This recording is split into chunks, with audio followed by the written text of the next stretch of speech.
So yan yung nabanggit ko na kanina, si President Marcos, mahina. Nakita ng mga tao, mahinang presidente ito. Ang corruption, patuloy na tumataas ng tumataas.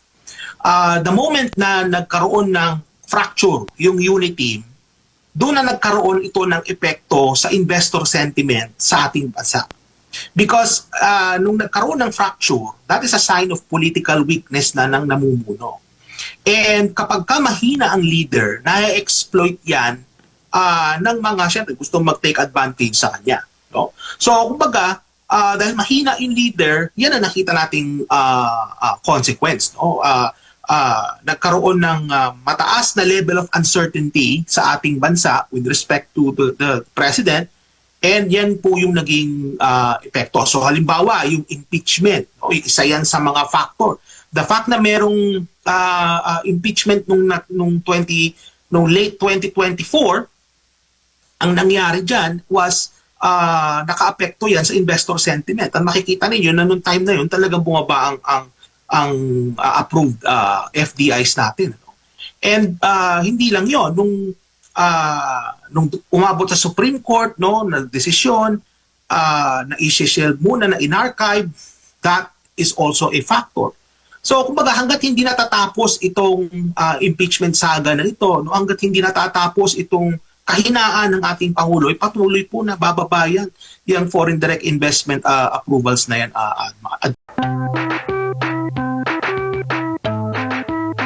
Right, Doc, ito nga, ayon sa PSA, bumagsak ng 50.1% ang approved foreign investment sa Pilipinas noong 2025. Ano naman po kaya ang pangunahing dahilan po nito, Doc? Anong pananaw po ninyo? Well, itong pag-decline no, ng approved investments, ay ito ay nakita na natin na bumababa tuloy-tuloy. Hindi lang itong nagdaang 2025, but magbuhat ng mga taon pa no, na before that. So, pakita natin, meron akong pinadalang datos dyan. Ano? Pakita natin kung may pa-flash natin sana, no? Yung slide number 1. Yan. So, makikita po ninyo yung approved foreign investments po yan ayon sa PSA. No? Yan yung binabanggit mo, Jay. At for 2025, yan po ay nasa 272 billion. Noong 2024, yan po ay nasa 546 billion at noong 2023, ang napakataas po ay nasa 889 billion. So yan po yung nabanggit ko kanina na tuloy-tuloy lang po yan na bumababa. No? At yan pong 3 taon na yan of course, sino bang presidente ng panahon na yan kung di nakaupo ngayon na si Marcos Jr. Now, in terms of the causes, no, kung bakit naging ganyan, no, bakit tuloy-tuloy na bumababa yung mga approved investments na yan, tandaan natin ano po ba yung approved investments. Yung approved investments, yan po ay mga investment pledges po yan na naaprubahan ng mga iba't ibang investment promotion agencies ng ating pamahalaan. So kagaya halimbawa ng PESA, ng Board of Investments, yan po yung mga investment na inaprubahan nila. So yan po ay nakadepende sa unang-una sa investor confidence. No? Kung gusto ba talagang mamuhuna ng mga foreign investor sa ating bansa, nakadepende po yan kung ano sa palagay nilang, nakikita nilang potensyal ng Pilipinas as an investment destination. So kung nakikita nila na hindi sila kikita, kasi yun po naman talaga ang pinaka-motivation kung bakit po nag-invest itong mga namumuhunan is kikita sila. Kung ang perception nila ay hindi sila kikita, i-hold muna nila yung mga investment nila. So yan yung unang malaking factor yan. No? Ikalawa, Jay, is yung nangyayari sa pandaigdigang ekonomiya. So, halimbawa, itong sa kaso ng mga taripa ni Donald Trump, yung disruption ng supply chain sa iba't ibang mga lugar, yan ay nakaka-apekto yan din sa global investor sentiment na nakaka-apekto din yan sa daluyong no, ng foreign direct investment sa ating bansa. At nandyan din yung ikatlo, yung sinasabi natin na mga climate-related. No? So halimbawa, ng mga nagdaang mga bagyo, nakaka-apekto rin yan dun sa investor sentiment. Pero ang pinakamalaking factor talaga dyan, Jade, is yung confidence ng investors na mamuhunan sa ating bansa. At kung yun ay sumasalamin, no? Yung datos na yun, kung sumasalamin yan sa kumpiyansa ng mga namumuhunan, nakikita natin na halos pababa ng pababayan at makikita ninyo na ang ating mga namumuhunan ay nawawalan ng kumpiyansa. Pakita nga natin yung slide number 2. Meron po yung, may katuktong po yan na slide number 2. Ayan. So yung approved, Jade, yung sabi ko kanina, yan yung mga pledges na naaprubahan. Ngayon, hindi lahat yung naaprubahang pledges na yan ay magiging actual na investment. So ang ginawa ko, chinek ko sa BSP, kasi sa BSP pinapublish nila yung mga actual na investment. For 2025, ang naging actual na investment lang is 122 billion.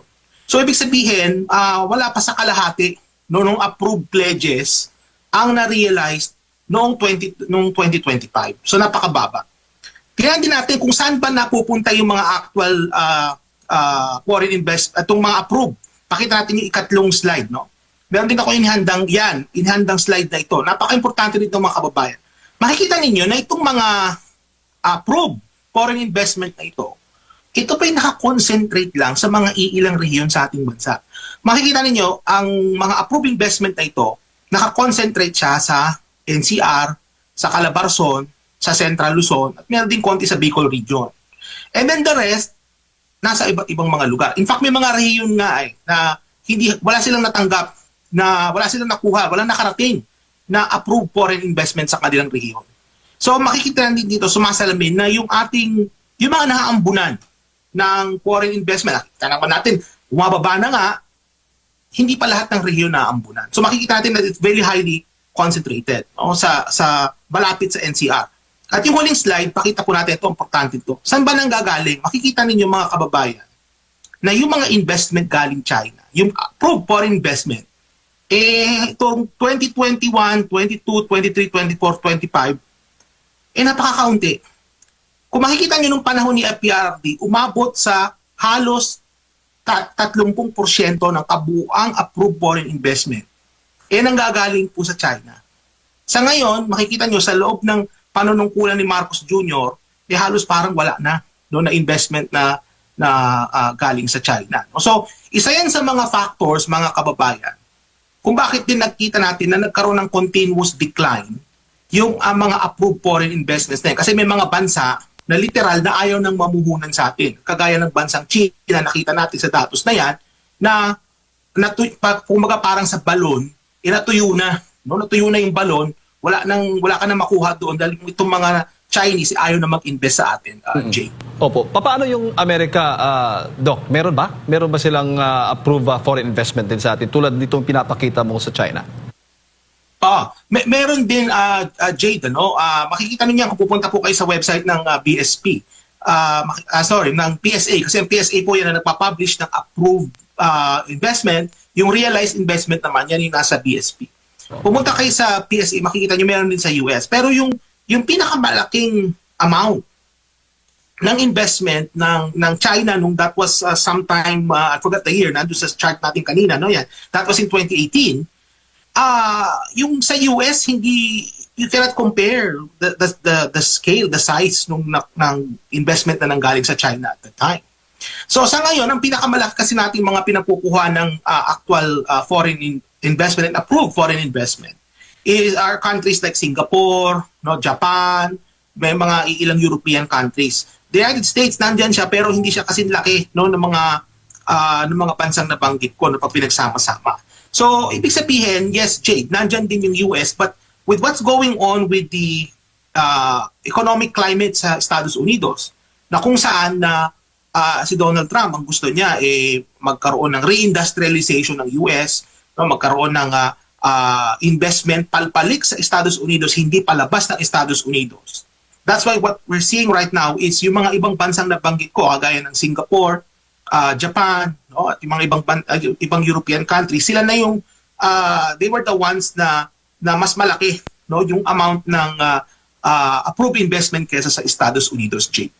Pero, Doc, hindi ho ba yun nakakapagtaka? Dapat bang malaki din yung Estados Unidos considering yung pabor ng Pilipinas ay nasa sa kanila at the present situation natin ngayon? Kaya nga itong nakikita natin na sitwasyon sa Pilipinas, Jade, na kung saan itong ating bansa, itong ating gobyerno actually sa kasalukuyan, mas piniling sumandal sa isang unreliable na partner.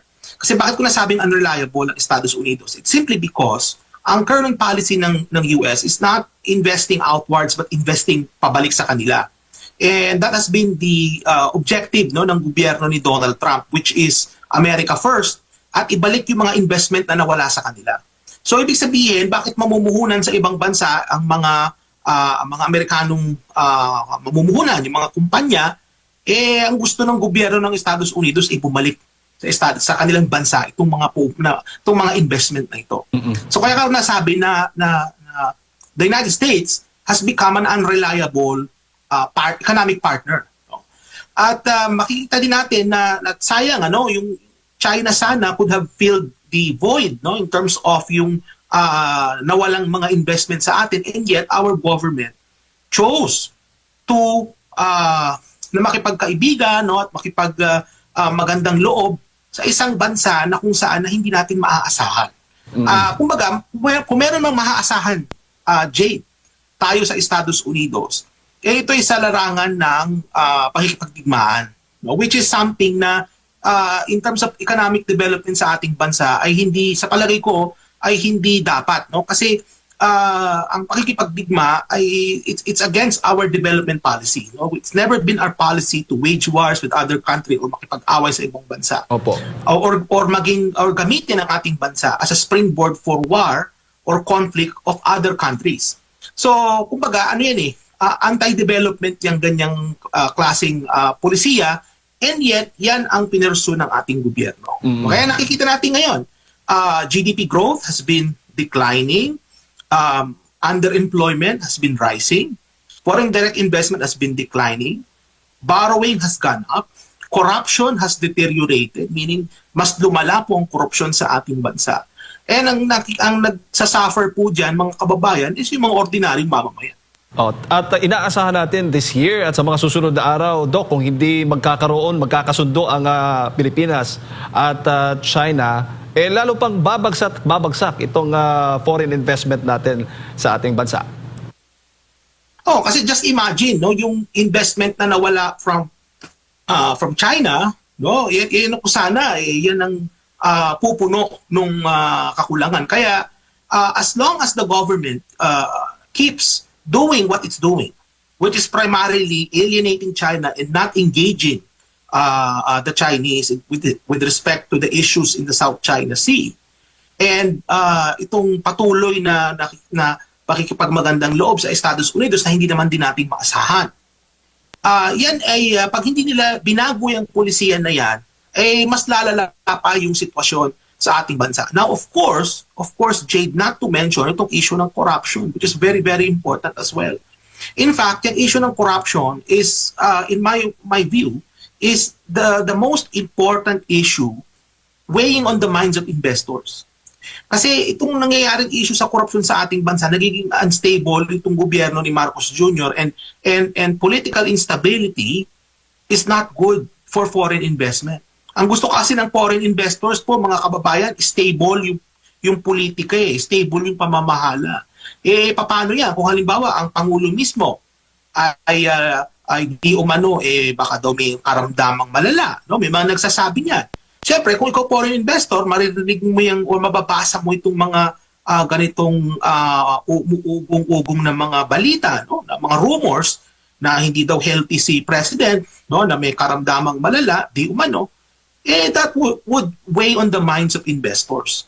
Di lang yon, political instability, diba? So may mga sektor na nanggugulo, at nangyayari is nagiging unstable ang gobyerno. Hindi rin gusto yan ng ating mga investors. So yan ang nakikita ko na factor kung bakit sa palagay ko lalala pa lalo itong sitwasyon na to. And we know na ang foreign direct investment, mga kababayan, yan yung klase na nakakapaglikha ng trabaho para sa ating mga kababayan.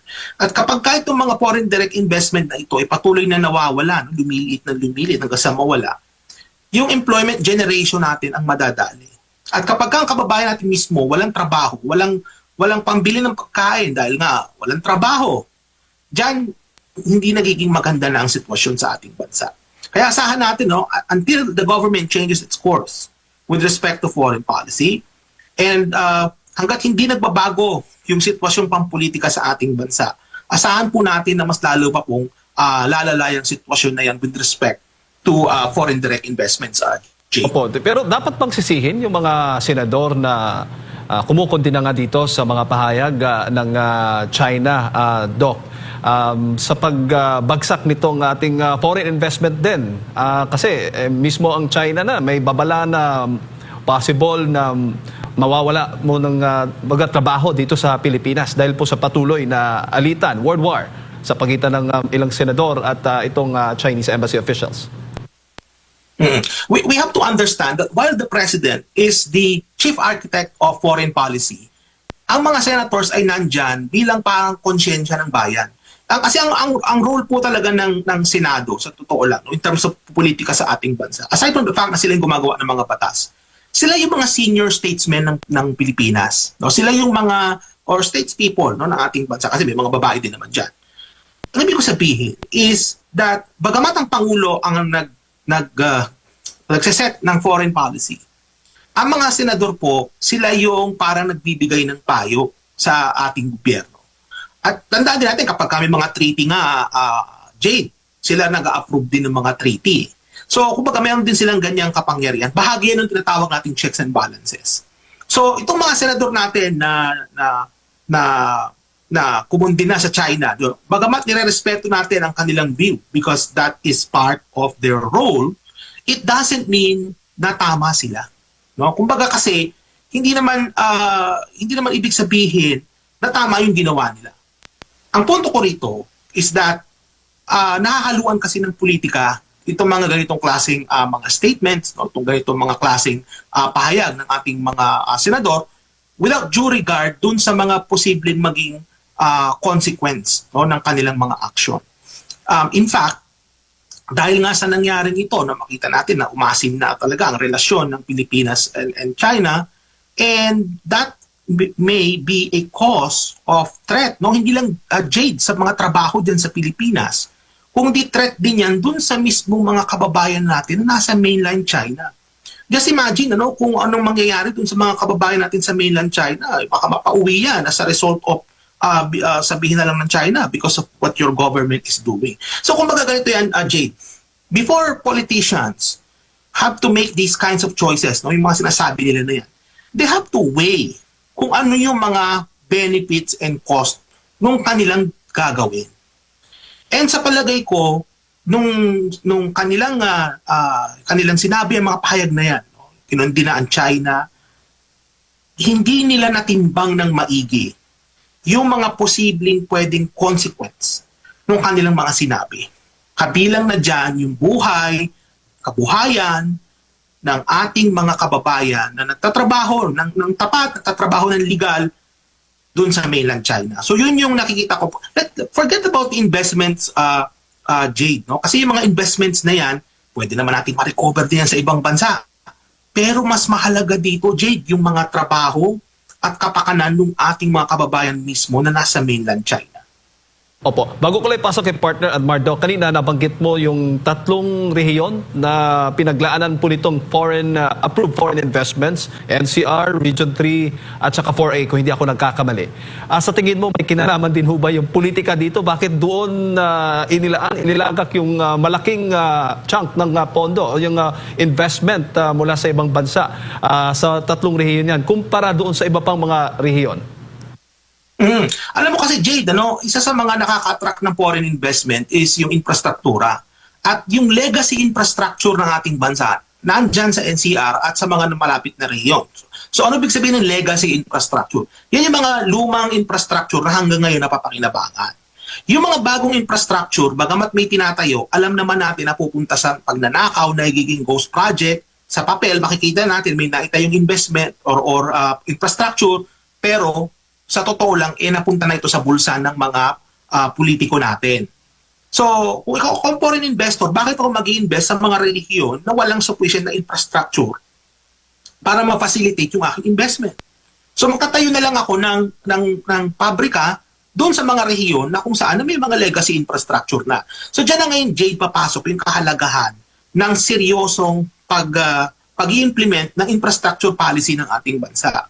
At nakita natin, ayon sa mga nangyayari ngayon dito sa mga issue ng infrastructure corruption, yan na yung nagiging epekto, Jade, ano? Nagiging concentrated yung development sa ilang rehiyon lang sa ating bansa kasi nandun yung existing, yung tinatawag nating legacy infrastructure. Doon sa mga lugar, mga rehiyon na walang infrastructure, napakarami yan sa Visayas, no, na when I say walang infrastructure, kumbaga, yung mga infrastructure nila hindi sapat, no, para ma-facilitate itong mga foreign direct investments na ito. Kaya wala silang nakukuhang oportunidad. So, kumbaga, ano pa rin yan ito pa rin yung bahagi ng sinasabi ng mga eksperto na Imperial Manila na sistema, na kung saan ang development sa ating bansa ay concentrated sa mga rehiyong malapit sa Maynila. At the farther you are from NCR, halos walang opportunity na doon. Kasi ang nangyari nga, yung mga opportunities, kagaya nito mga FDIs, napupunta ito sa mga rehiyon na malapit sa NCR. At tama ka, Jade, no? Itong nangyari na ito is as a result of politics. Because our leaders chose to have development malapit sa sentro kesa dun sa mga malalayo at dun sa mga mahihirap na mga probinsya. Doc, magandang umaga. Si Admar po ito. Kapansin-pansin dito po sa datos po ninyo na hinanda from PSA na nag-umpisang bumulusok itong pababa, itong foreign investment, approved foreign investment, noong hindi na in good terms ang Pangulo at pangalawang Pangulo, Doc. Yes, no? Very good observation, Admar, no?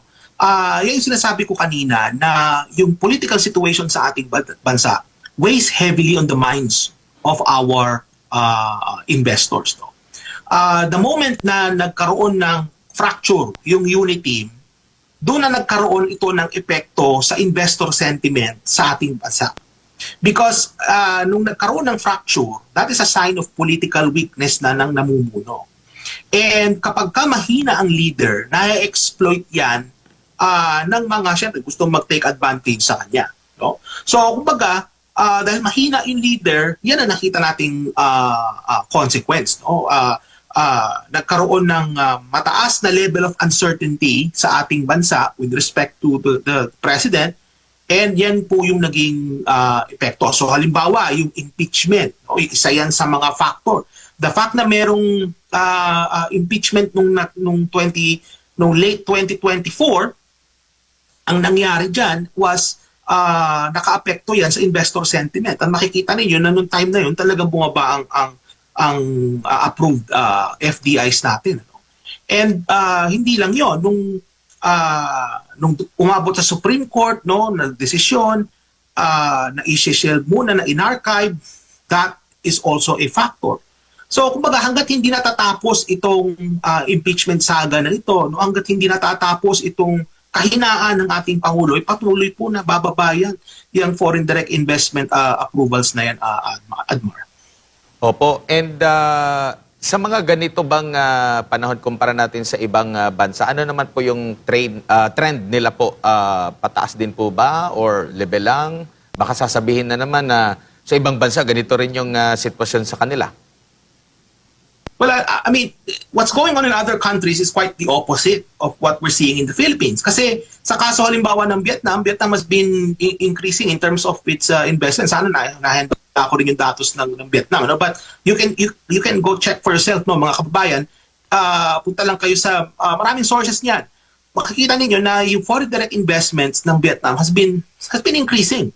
And so with other countries. So kumbaga, Philippines and Vietnam, pareho yung level of exposure niyan sa global markets, pareho yung kanilang exposure dun sa mga nangyayari sa Estados Unidos at sa mga ibang lugar, pareho din yung exposure sa geopolitical tensions, and yet, even with these headwinds, Vietnam was still able to increase their foreign direct investments. And tayo, pababa ng pababa. So, kumbaga, yung pag-decline ng ating FDIs is not mainly as a result of external factors. Kasi bakit, kung sana external factor yan, sana pati Vietnam bumababa din. Hindi Vietnam tumataas, tayo bumababa. So, sa atin mas lamang yung domestic issues, kaya nagkaroon ng decline dyan sa investment na yan. So, yan yung nabanggit ko na kanina, si President Marcos, mahina Nakita din ng mga tao, mahinang presidente ito. Ang corruption, patuloy na tumataas ng tumataas. Makikita ninyo na ang kahirapan, no, tumataas, ang underemployment tumataas, utang tayo ng utang. Makikita niyo yung budget, kinurap na. Nakikita lahat yan ng mga investors. Kaya kung ganyan ang bansang pag-iimbestan ng mga investor, wag na lang. Kaya nakita natin ng pababa ng pababa. Opo, now ngayon, meron pong gustong gawing prioridad ang administrasyon po, no? Lalo na yung pagbuwag ng travel tax. Sa panahon po ngayon, Doc, napapanahon ba itong pagtanggal ng travel tax? O baka mas lalo na namang tataas yung ating pag-uutang po kasi pumapangit na yung nakikita nyo pong pumapangit ang ating ekonomiya, Doc? Actually, Admar, maganda na namang topic ang travel tax na yan. Kasi sa totoo lang, yung travel tax na yan, in my view, will do very little to increase our tourism numbers. Alam niyo kung bakit? Isa sa mga primary reason kung bakit ayaw pumunta ng turista sa ating bansa, mahal, magastos. So, halimbawa, pupunta ka ng, tayo na mismo, kayo dyan sa Pilipinas, pag nag-book kayo ng flight, halimbawa papuntang Siargao, mas mahal pa yung eroplanong, yung airfare papuntang Siargao kaysa sa mga ibang destination sa labas ng Pilipinas. And one of the reasons kung bakit mahal ang pamasahe sa mga ibang mga lugar sa ating bansa. And again, we go back to infrastructure. Yung mga ibang lugar, ang runway maiksi. So kapag maiksi ang runway, Admar, ang makakabiyahe lang dyan, yung mga maliliit na aeroplano, at pag maliit yung aeroplano, mas malaki ang gastos mo, mas malaki ang babayaran mo sa airfare. In contrast, kapag kami maayos na runway dyan, mahaba, malaki, economies of scale, bababa ang presyo. Kaya yung mga ibang destinations, kagaya halimbawa sa Indonesia, yung Bali, sa Vietnam, yung Da Nang, no? Makikita ninyo na dahil well-developed yung kanilang tourism infrastructure, nangyayari din na tawag natin economies of scale. At dahil may economies of scale, bumababa ang cost. So kahit na ibaba ni na Marcos Jr. yung sinasabing tourism tax na yan, that will do very little in terms of enticing tourists. Bakit? Kasi hindi coordinated yung pagpapatayo ng tourism infrastructure, yung sa tourism development policy, doon sa aggregate infrastructure policy ng ating bansa. Hindi sila magkakatugma, hindi sila magkakaayon, kaya ganyan na nakikita natin. At hindi lang yon, Admara, no? Nandyan pa rin yung issue halimbawa ng safety ng mga turista. Makikita natin araw-araw sa balita ang krimen, grabe, no? These are yung mga nakikita natin sa balitang krimen. These are unheard of noong mga panahon ni FPRRD, and yet ngayon makita natin, ma'am, mas lumalala ang krimen. If I am a tourist, I will not come to a country na posible pang ako'y mapahamak. Kaya I would rather choose to go to a country na mas ligtas ako. So, kumbaga, hindi lang yung tourism tax ang issue dyan. And of course, ikatlo, Admar, I don't know why Marcos Jr. still has Secretary Prasco as the tourism secretary. Alam mo kung nasa private sector si tourism secretary Prasco, she would have been let go long ago because hindi niya na-meet yung kanyang targets. And kumbaga, hindi ko maintindihan pa rin how come the president still keeps her around, no, for all this time, considering na hindi naging maganda na yung numbers ng ating tourist arrivals compared dun sa ating mga kapitbahay.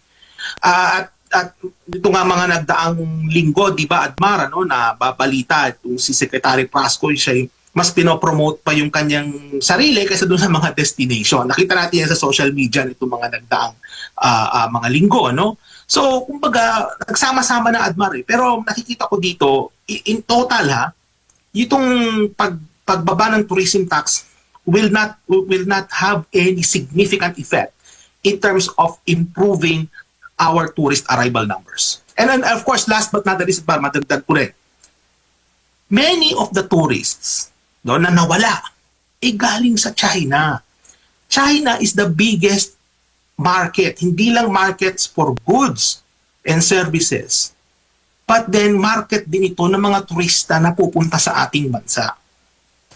At just imagine kung yung mga turista na galing China, nandyan pa rin sila, malamang sa malamang yung ating tourist arrival numbers mas nahigitan pa nung panahon before the pandemic. Ang nangyari, itong mga Chinese tourists na may mga pera, hindi na pupunta sa Pilipinas. Punta na lang sila ng Vietnam, punta sila ng Malaysia, napunta na lang sila ng Indonesia. Bakit pa sila pupunta sa Pilipinas? Hindi maganda ang relasyon ng Pilipinas at ng China. So again, ito yung mga klase ng pulisiya na hindi napag-isipan ng mabuti ng ating gobyerno. Na hindi nila na-realize na mas malaki pa ang mawawala sa atin kesa sa ating magigain out of these kinds of policies, Admar. Opo, Doc, in relation po dyan po sa China, mapapasana all ka na lang dahil kamakailan lang, binigyan po ng zero tariff treatment ang ilan ba itong mga bansa sa Africa? 53 mga bansa sa Africa. So kung merong aangkatin ang China mula sa mga bansang ito, zero tariff, no? Ang kanilang ipatutupad. Ano po masasabi niyo po dito sa mga ganito pong hakbang? Tayo po, namayagpag tayo noon, lalo na sa usapin sa saging. Ngayon, naungusan na tayo, kiniklaim na yan ng Vietnam. At marami pa tayong mga produkto sana na kabilang ang China sa atin pong pinapadalhan. Ngayon, itong mga napakalayo na hindi nga natin matawag nga kapitbahay, napakalayo po ng South Africa siguro po. Ano pong masasabi niyo po dito, Doc, compare sa Pilipinas? Alam mo, Admar, yan yung mga nawalang opportunity sa atin. No? We could have negotiated a better trade deal with the Chinese, and yet we chose to have taken sides and nagside tayo sa Estados Unidos kaysa sa China, which is a total departure from the policy of the previous administration, which I think was quite effective in terms of attracting investments, not just from China, but also from other countries. Kumbaga, ito yung opportunities na nawala sa atin, Admar. Sayang, no? Tayo sana yung kasama dun sa mga bansang yon na nakakuha ng mas magandang trade deal with China at mas na-access yung malaking market sa China. Hindi lang sa saging, Admar, no? Napakarami nating mga produkto sana. And better sana, Admar, no? Kung hindi naging ganito yung polisiya ng gobyerno, we could have done something like what Indonesia did, which is yung downstreaming. No? Halimbawa, Admar, bago ka mag-angkat ng saging sa China, baka pwede na magkaroon muna ng processing dito. So halimbawa, let's invite Chinese firms to set up facilities in the Philippines para ma-process yung saging into banana chips. And those banana chips can in turn be exported to China. So kumbaga, pwede natin gawing ganyan eh. Pwede natin iayos yung polisiya para makapag-angkat tayo at the same time, makapag-generate tayo ng manufacturing sa ating bansa. And yet, we chose a policy that, in effect, will give us more harm than good. And yan yung nakikita natin sa ngayon. In fact, Vietnam, naunahan na tayo, Admar. Naunahan na tayo ni Thailand. No? Naunahan na tayo ni Malaysia. Naunahan na tayo ni Indonesia. Of course, Indonesia is the largest economy in ASEAN. Baka pagtagal, Admar, maunahan na rin tayo ni Laos. At baka maunahan pa tayo ni Timor-Leste. Kumbaga, if we are still doing policy that we're doing right now, it will lead us to ruin. No? Magiging, itong polisiya na ito hindi magiging maganda para sa ating lahat. Nakikita naman natin yung epekto. Nakikita natin yung epekto na napag-iiwanan tayo. So, kumbaga, it's time to reposition ourselves, to recalibrate the policies para we could go back to the right track kung saan tayo dapat. Ang mahirap ng gobyerno natin ngayon, Admar, parang, alam mo yung kasabihan ng mga matatanda, Admar, yung kabayo na may piring sa mata. Parang ganyan yung nakikita ko sa gobyerno natin ngayon in terms of policy making. Meron silang piring sa mata and they're not looking at different sides, no? They're only looking straight. Hindi nila nakikita yung mga options left and right. Alright. Doc, nako, kung titingnan natin ang China, more improvement, maglalaway ka, Doc, sa lahat ng mga development na nangyayari doon. Yes, napanood mo ba, Jade, yung Chinese New Year presentation ng China? Yung mga robot, Doc? Yung mga robot na nagkukung fu. Galing na. No? Talagang, oo. At makikita mo nung pinakita nila yung montage ng mga iba't ibang lugar sa China, makikita mo yung mga car manufacturing, makikita mo yung mga pabrika, makikita mo talaga Nakakaingit. na China has progressed. Opo, No? opo. And yet, hindi natin take advantage yan. Sayang. Opo, opo. Doc, siguro huling mensahe po ninyo para sa lahat ng ating mga kababayan na nanonood po sa mga oras na ito. Mhm.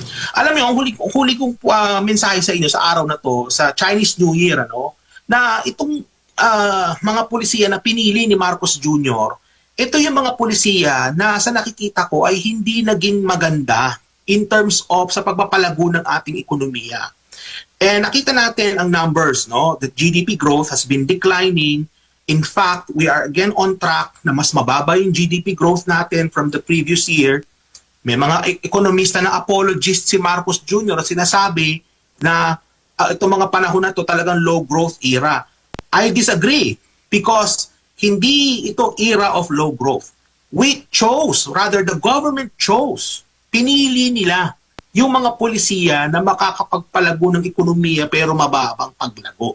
Pwede nilang piliin yung mga polisiya na makakapagpataas ng pagpapalago ng ating ekonomiya, and yet hindi yun ang kanilang piniling policy.